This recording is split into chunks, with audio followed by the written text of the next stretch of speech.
அஸ்ஸலாமு அலைக்கும். வணக்கம் நண்பர்களே. நம்ம இந்த வீடியோவில் இந்த ஃபார்மேட்னு ஒரு ஆப்ஷன் ஒன்று இருக்குது, அதை பற்றி பார்ப்போம். அதாவது ஹோம் ரிப்பனில் போன வீடியோவில் டெலிட்டை பற்றி பார்த்துருப்பீங்க. இந்த வீடியோவில் ஃபார்மேட்டுங்கிற ஒரு கமாண்ட் ஒன்று இருக்குது. அதில் பலவிதமான கமாண்ட் இருக்குது. அதில் கொஞ்சம் பார்ப்போம் எப்படின்னு. ஃபஸ்ட்டு என்ன கமாண்ட் இருக்குன்னா ரோ ஹைட்டு. ரோ ஹைட்னா ஒன்றும் கிடையாதுங்க. இப்போ பாருங்கள், இந்த ஃபஸ்ட்டு ரோவில் இருக்கீங்க. நான் ஆல்ரெடி உங்களுக்கு சொல்லியிருக்கேன் ரோனா என்ன, காலம்னா என்ன. இப்போ இந்த ஏபிசிலாம் உள்ளது வந்து என்ன சொல்லியிருக்கேன், நான் காலம்னு சொல்லியிருக்கேன். நம்பர்லாம் உள்ளது என்ன சொல்லியிருக்கேன், ரோன்னு சொல்லியிருக்கேன். இப்போ அந்த ஃபஸ்ட்டு ஆப்ஷன் என்ன இருக்குன்னா ரோ ஹைட்டு. இந்த ரோவினுடைய ஹைட்டை சொல்கிறாங்க. இப்போ இந்த ஹைட்டை வந்து நம்ம ஆல்ரெடி வந்து நான் எப்படி மாற்றுறதுன்னு சொல்லியிருக்கேன். என்ன சொல்லியிருப்பேன், இந்த 1க்கும் 2க்கும் இடையில் இப்படி ப்ளஸ் இப்படி கொண்டு வந்தீங்கன்னா அந்த ப்ளஸ் சிம்பிள் வரும். கர்சர் இப்படி கொண்டு வந்து ப்ளஸ் சிம்பிள் வரும். ஜஸ்ட்டு கிளிக் பண்ணி இப்படி வந்து ஹைட்டை வந்து இன்க்ரீஸ் பண்ணிக்கலாம்னு சொல்லியிருக்கேன். இப்போ அதையே தான் என்ன செஞ்சுருக்காங்க, அவங்க கமாண்ட் மூலம் வச்சுருக்காங்க. எப்படி பண்ணுறதுனா ஃபார்மேட்டில் போய் ரோ ஹைட்டுன்னு கொடுத்தீங்கன்னா டிஃபால்ட்டாக உள்ள ஹைட்டு வந்து எவ்வளவு, 15. இதுதான் ரோ ஹைட்டு. இப்போ அந்த ஹைட்டை வந்து நம்ம அதிகப்படுத்தலாம். இப்போ எக்ஸாம்பிளுக்கு எனக்கு 50 வேணும் கொடுத்து ஜஸ்ட் என்ட்ரு தட்டினீங்கன்னா இந்த அளவு பெருசாக வந்துடும். ஓகேங்களா? இதுதான் வந்து ரோ ஹைட்டுங்கிறது. அடுத்தது எனக்கு திருப்பி வந்து ஆட்டோ ஃபிட்டு ரோ ஹைட்டு எனக்கு ஆர்டினரியே திருப்பி வந்துடுன்னு திருப்பி கிளிக் பண்ணிங்கன்னா டிஃபால்ட்டாக 15 இருந்துச்சுன்னா 15 ஆட்டோமேட்டிக்காக வந்துடும். ஓகேங்களா? இப்போ என்ன பார்த்துருக்கோம், ஃபார்மேட்டில் போய் ரோ ஹைட்டுன்னு கொடுத்துட்டு 15 இருக்குது. இப்போ எனக்கு எக்ஸாம்பிளுக்கு 100 வேணுன்னா 100 கொடுத்துட்டு ஜஸ்ட் என்ட்ரு தட்டினீங்கன்னா அந்த பாக்ஸை பெருசாக்கிக்கலாம். இப்போ திருப்பி எனக்கு நார்மலாக கொண்டு வரணுன்னா ஃபார்மேட்டில் போய் ஆட்டோ ஃபிட்டு ரோ ஹைட்டுன்னு கொடுத்தீங்கன்னா திருப்பி எனக்கு வந்து செஞ்சிடும், ஆட்டோமேட்டிக்காக சின்னதாகிடும்.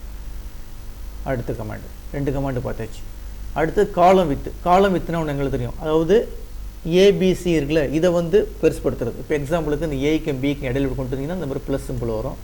அப்படி கிளிக் பண்ணி உங்களுக்கு எவ்வளோ பெருசு வேணாலும் என்ன செஞ்சுக்கலாம், அதை வித்தை வந்து அதிகப்படுத்திக்கலாம்னு ஏற்கனவே சொல்லியிருக்கேன்.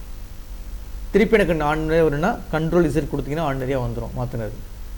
சப்போஸ் இப்போ இதை வந்து நம்ம கமாண்ட் மூலம் மாற்றணுன்னா ஃபார்மேட்டில் போய் இந்த இருக்கு பாருங்கள், காலம் வித்துன்னு கொடுத்தீங்கன்னா இந்த இதில் இருக்குது. இப்போ எனக்கு எவ்வளோ பெருசு வேணும் எனக்கு. இப்போ எக்ஸாம்பிளுக்கு வந்து எனக்கு 100 வேணும். அடுத்து என்ட்ரு தட்டினீங்கன்னா உங்களுக்கு காலம் 100 வந்துடும். ரொம்ப பெருசாக வந்துருச்சு பாருங்கள், இந்த மாதிரி வந்துருச்சு. இப்போ திருப்பி எனக்கு ஆர்டினரியாக வேணும்னு செய்யணும், கண்ட்ரோல் இசட் கொடுத்தீங்கன்னா ஆர்டினரியாக வந்துடும். அடுத்து ஃபார்மேட்டில் போய் இங்கே பாருங்கள், ஆட்டோ ஃபிட்டு காலம் வித்துனா. இப்போ எக்ஸாம்பிளுக்கு இந்த இடத்துல போய் இப்போ எக்ஸாம்பிளுக்கு ராஜான்னு டைப் பண்ணியிருக்கேன். அப்போ இந்த பாக்ஸ் வந்து பெரிய பாக்ஸாக இருக்குது. இந்த ராஜாங்கிற வேர்டு வந்து 4 லெட்டர்ஸ் தான் இருக்குது. அப்போ அதுக்கு தகுந்த மாதிரி என்ன செய்யணும், இந்த பாக்ஸ் வந்து சின்னதாகிக்கணும். அப்போ ஃபார்மேட்டில் போய் ஆட்டோ ஃபிட்டு காலம் வித்துக்கு தகுந்த மாதிரி ஆட்டோ ஃபிட்டு அது குறைச்சி சின்னதாகிக்கும். இந்த மாதிரி ஆட்டோமேட்டிக்காக ஆகிடுச்சு. அப்படி இல்லை நம்ம என்ன செய்வோம், இதை இப்படி வச்சு ஜஸ்ட்டு கிளிக் பண்ணி இந்த அளவு சின்னதாக கொண்டு வரணும். அதுக்கு பதில் நம்ம என்ன செஞ்சுக்கலாம், இந்த ஆப்ஷனை யூஸ் பண்ணிங்கன்னா ஒரு லெட்டர்ஸ் அடிச்சிருக்கீங்க, அதுக்கு தகுந்த மாதிரி இந்த காலம் வந்து சுருங்கிக்கிங்கன்னா என்ன செய்யணும், நீங்கள் போய் ஆட்டோ ஃபிட்டு காலம் வித்தை போய் கிளிக் பண்ணிங்கன்னா உங்களுக்கு ஆட்டோமேட்டிக்காக இந்த மாதிரி வந்துடும். ஓகேங்களா? சரி, இப்போ இதில் 4 விதமான கமாண்டு பார்த்தாச்சு. ரோ ஹைட்னு என்னென்னு பார்த்துருக்குங்க, ஆட்டோ ஃபிட்டு ரோ ஹைட்டு பார்த்துருக்கோம், காலம் வித்து பார்த்துருக்கோம், ஆட்டோ ஃபிட்டு காலம் வித்து பார்த்துருக்கோம். அடுத்து டிஃபால்ட் வித்துனா என்னென்னா காட்டும் கம்ப்யூட்டர். இதுதான் வந்து ஆர்டினரியாக ஒரு காலத்தினுடைய வித்து என்னது, இதுதான் 8.43. இப்போ எக்ஸாம்பிளுக்கு வேணால் ஒரு சீட்டை வேணால் ஒர்க் அவுட் பண்ணி பாருங்கள், இந்த ப்ளஸ் கொடுத்து பாருங்களேன். இதுதான் ஒரு காலத்தினுடைய வித்து ஆர்டினரியாக உள்ளது. நான் இப்போ ஜூம் பண்ணி வச்சுருந்தனால உங்களுக்கு பெருசாக காட்டுது. இதுதான் ஒரு காலத்தினுடைய வித்து. இன்னும் 8.43 தான். ஓகேங்களா? சரிங்க.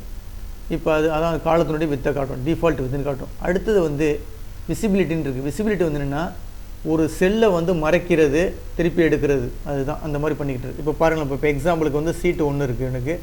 இப்போ எனக்கு இந்த சுரேஷுங்கிற ரெக்கார்டை வந்து மறைக்கணும். ஒரு டேட்டாஸ் ஒர்க் பண்ணி வச்சுருக்கீங்க, முக்கியமான டேட்டாஸ் ஒர்க் பண்ணி வச்சுருக்கீங்க, அதை ஹைட் பண்ணி வச்சுக்கலாம். இப்போ எனக்கு சுரேஷுங்கிற டீட்டெயில்ஸை வந்து நான் மறைக்கணும். ஆனால் இது இந்த சீட்டில் தான் இருக்குது, அதை மட்டும் என்ன செஞ்சுக்க, மறைச்சி வச்சுருக்கீங்க. அப்போ ஃபார்மேட்டில் போய் ஹைடுன்னு கொடுத்தீங்கன்னா ஹைடு அண்ட் அன்ஹைடுன்னு கொடுத்தீங்கன்னா கேட்கும் ஹைடு ரோ. எதை மறைக்க போகிறீங்க, ஹைடு ரோவை மறைக்க. அப்போ அந்த ரோவை வந்து மறைச்சாச்சு. இப்போ பாருங்கள், 1 இருக்குது, 3 2 காண பாருங்கள், 2ல் உள்ள டேட்டாஸும் மறைச்சாச்சு. ஓகேங்களா. இந்த மாதிரி டேட்டாஸை நம்ம மறைச்சி வச்சுக்கலாம். எனக்கு திருப்பி எடுக்கணுன்னா ஃபார்மேட்டில் போய் அன்ஹைடு அதிலே கொடுத்தீங்கன்னா திருப்பி கேட்கும் ஹைடு. அந்த அந்த கீழே இருக்க பாருங்க ஆப்ஷன் அன்ஹைடு ரோன்னு இருக்குது, அதை கிளிக் பண்ணிங்கன்னா அந்த ரோ வந்து திருப்பி வந்துடும். அதே மாதிரி காலத்தை மறைச்சிக்கலாம். எக்ஸாம்பிளுக்கு ரெஜிஸ்டர் நம்பரை மறைக்கணும் எனக்கு. அப்போ ஃபார்மேட்டில் போய் ஹைடில் போய் ஹைடு காலம்னு கொடுத்தீங்கன்னா அந்த காலம் வந்து மறைஞ்சிரும். திருப்பி வேணால் எடுத்துக்கலாம். ஃபார்மேட்டில் போய் அதே மெத்தட் எடுத்து அன்ஹைடுன்னு கொடுத்தீங்கன்னா அன்ஹைடு காலம்னு கொடுத்தீங்கன்னா வந்துடும். அதே மாதிரி ஒரு சீட்டை மறைச்சிக்கலாம். இப்போ ஹாய்னு ஒரு சீட் இருக்குது, சீட்டு 6ன்னு ஒன்று இருக்குது, சீட்டு 1. இப்போ சீட்டு 1ல் முக்கியமான டேட்டாஸ் இருக்குது, அதை மறைச்சி வைக்கணும்னு என்ன செஞ்சிக்கலாம், ஃபார்மேட்டில் போய் ஹைடு அன்ஹைடு கொடுத்துட்டு இருந்திருக்கு பாருங்கள். அதாவது ஹைடு சீட்டுன்னு கொடுத்தீங்கன்னா அந்த சீட்டே மறைஞ்சிடுச்சு. இப்போ என்ன ஹாய் இருக்குது, சீட்டு 6 இருக்குது, அது மாதிரி என்னது சீட்டு 1ங்கிறது மறைஞ்சி போச்சு. இப்போ திருப்பி எடுக்கிறதுனா என்ன செஞ்சது, ஃபார்மேட்டில் போய் ஹைடு அன்ஹைடில் போய் அன்ஹைடு சீட்டுன்னு கொடுத்தீங்கன்னா அந்த சீட்டை கேட்கும் எந்த சீட்டுன்னு. ஏன்னா ஒன்றுக்கு மேற்பட்ட சீட்டு வச்சிங்கன்னா கன்ஃபியூஸாக இருக்கும்ல, அதனால் கேட்குது சீட்டு 1ன்னு கேட்குது. ஓகே கொடுத்தீங்கன்னா அந்த சீட்டு வந்துடுது. ஓகேங்களா. அப்போ விசிபிலிட்டி பார்த்தாச்சு. விசிபிலிட்டியில் வந்து என்னது எல்லாமே பார்த்தாச்சு. அதுக்கு அடுத்தது ஆர்கனைஸ் சீட்டு. இந்த ஆர்கனைஸ் சீட்டை அடுத்து இந்த ப்ரொடக்ட் சீட்டை வந்து அடுத்த கிளாஸில் பார்ப்போம். ஓகேங்களா. இந்த வீடியோ கிளிப்பு பிடிச்சிருந்துச்சின்னா சப்ஸ்கிரைப் பட்டனை கிளிக் பண்ணி எனக்கு என்கரேஜ் பண்ணுங்கள். ரொம்ப நன்றிங்க.